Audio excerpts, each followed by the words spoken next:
¿Quién es Bob Lazar? ¿Qué vio y qué contó? Sé bienvenido a Mystery Warrior.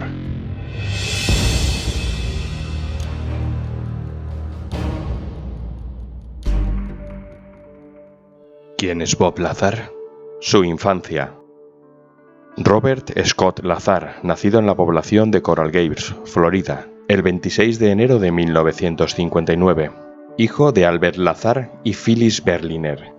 Cursó sus estudios básicos en el Pierce College, en Woodland Hills, Valle de San Fernando, California, un colegio comunitario donde destacó por ser un pequeño genio que se dedicaba a fabricar sus propios cohetes. Era un joven que demostraba mucha pericia técnica y una inteligencia por encima de la media. Según dice el mismo Bob Lazar, cursó estudios superiores de física e ingeniería en el Instituto Tecnológico de California, Caltech, y en el Instituto Tecnológico de Massachusetts. Y digo que dice porque ninguna de las dos instituciones, muy reconocidas mundialmente, reconoce que Lazar haya estudiado allí e incluso no aparece en ninguno de los listados de alumnos, y ni tan siquiera aparece en ninguna fotografía en los anuarios de su época. No hay ninguna referencia a él, sus estudios o su presencia en ninguna de las dos prestigiosas universidades. La aparición de Bob Lazar. La importancia de este personaje en la historia del misterio ufológico radica principalmente en que dice haber trabajado durante un año, de 1988 a 1989, como físico en una zona militar conocida como S4, dentro del Área 51. Su primera aparición pública con la cara oculta fue en la cadena de televisión de Las Vegas Class TV en 1989, y fue entrevistado por George Knapp, periodista e investigador del fenómeno OVNI. Solo que en ese momento no dijo su nombre, sino que se identificó con el seudónimo Dennis. En esta entrevista, Lazar menciona por primera vez las instalaciones del Área 51, poniendo en el mapa para todo el mundo de la ufología una zona que hasta ese momento no se conocía y era extremadamente ultrasecreta. La experiencia de Lazar. Lazar dice haber sido contratado a través de una inmensa red de contratistas del gobierno y del ejército americano de la mano de Edward Teller. Esta red se nutre de personal de todos los niveles.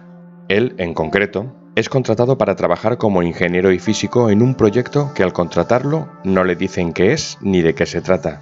Solamente le dicen que tiene que acudir al aeropuerto, donde se subió a un avión de la aerolínea Janet, una especie de puente aéreo para el personal de la base que une Las Vegas y el complejo del Área 51.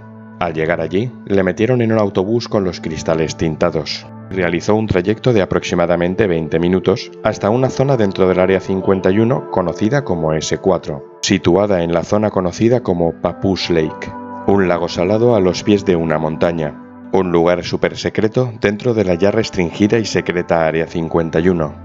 Nada más llegar a su destino, le hicieron un pequeño briefing donde ya pudo detectar que había algo que no cuadraba, porque era una tecnología que estaba a años luz de lo que se conocía en aquella época. Siempre según la versión de Bob Lazar, dice que le dieron a leer cerca de 121 documentos para que se actualizara, mientras le hacían su acreditación de nivel Majestic.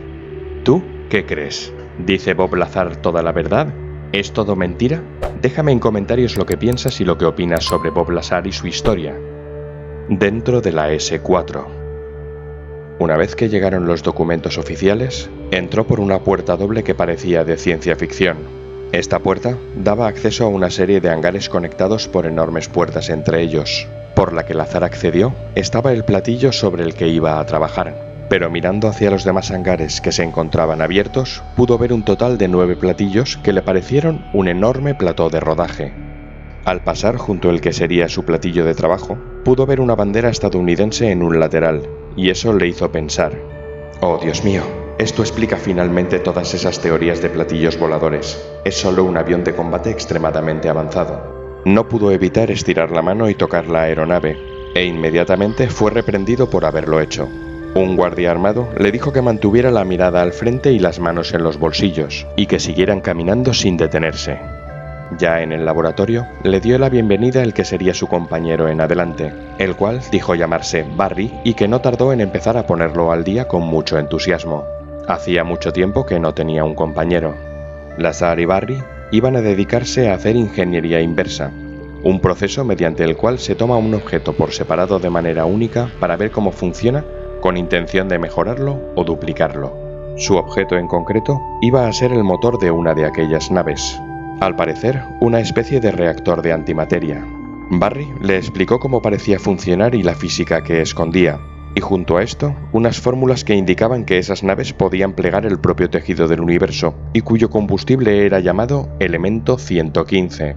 La fuerte convicción de Lazar de que lo que vio allí y se escondía no podía ser usado solo por los militares o los gobiernos, sino que debía ser de acceso para todo el mundo. Esto fue lo que le hizo dar su primera entrevista, y que no sería la última, porque un año más tarde, y con el miedo de que podía pasarle algo por haber hablado, decidió dar una entrevista mostrando su cara. Desde ese momento, Bob Lazar sufrió una gran campaña de desprestigio, tal y como pasó con Snowden o Julian Assange. El descrédito al que fue sometido y las risas hacia su persona le hicieron ocultarse y pasar relativamente desapercibido los últimos 30 años. La vida actual de Bob Lazar.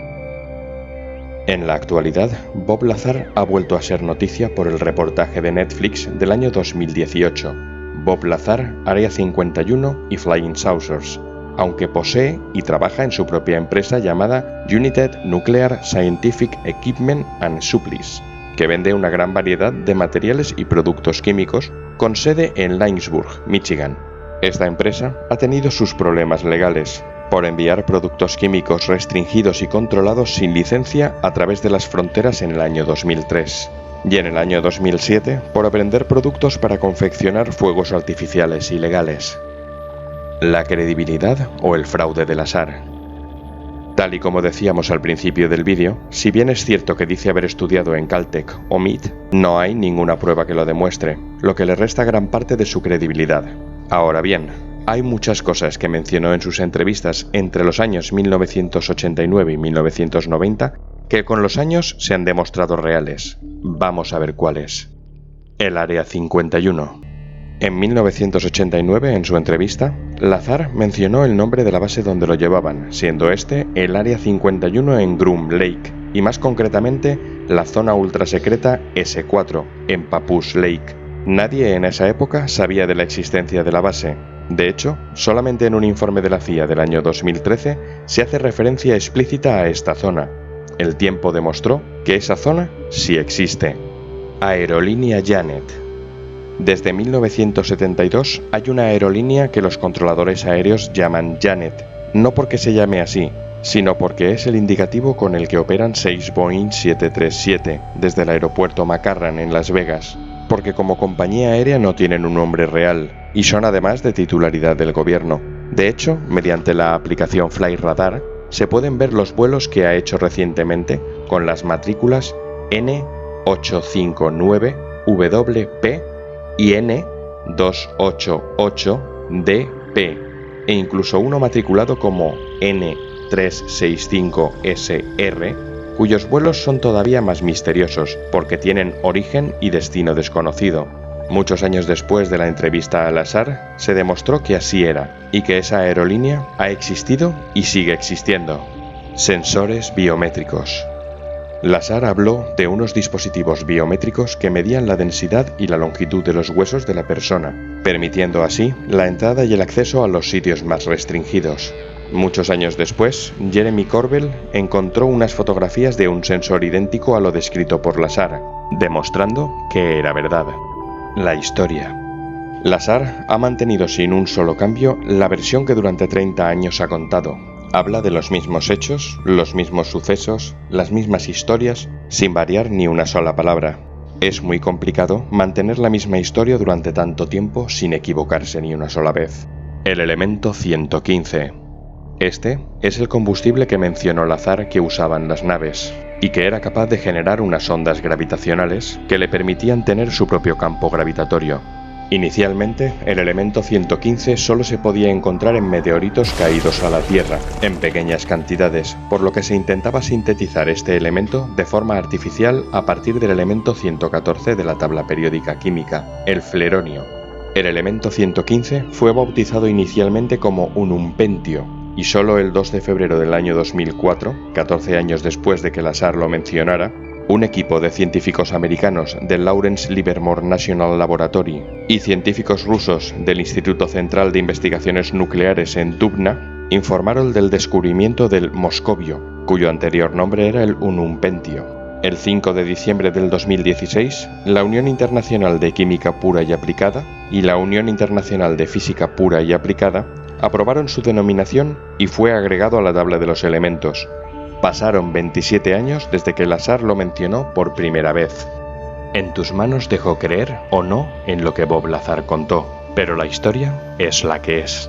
Si has llegado hasta aquí, te doy las gracias y te invito a que te suscribas al canal. Acuérdate de darle al like y no te olvides de activar las notificaciones pinchando en la campanita. Nos vemos en el próximo vídeo.